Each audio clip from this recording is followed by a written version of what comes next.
Hey, Peter San from Find, Renovate and Sell for Crazy Profits. Today I want to talk about where to buy and how much to buy the property for. Obviously, right, a lot more people can afford to spend money on a house that's cheaper than if it's expensive. So especially when you're starting out, go to the outer areas or go to the cheaper parts of your area where you live, because more people can afford to buy the finished product.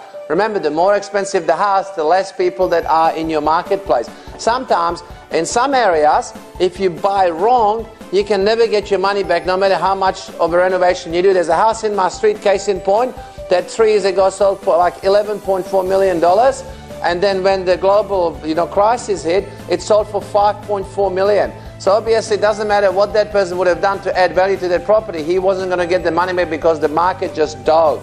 And remember, the more expensive the house, the more chance that the value can drop with the marketplace. The more median price you buy, the less chance of the price dropping. You'll find that the houses that are in the median price range for those areas that we're talking about, they will not drop a lot even during severe recessions. They might drop 10-20%, but they don't go to half their value. It's like some of their more expensive counterparts. So stick to those types of properties. They're a lot safer to ultimately renovate and make money on. Also remember that you don't want to win a design awards for renovations. You don't want to be in Vogue magazine, right? Unless you're a builder and then you're doing it for business for other people. That's a showpiece. You don't want a showpiece. You want something that's going to make sense to the prospective purchaser.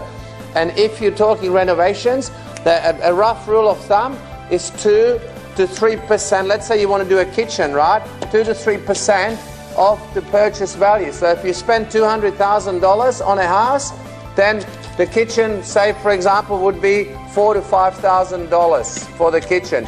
If you spend $300,000, then again it'll be between maybe $7,000 to $9,000.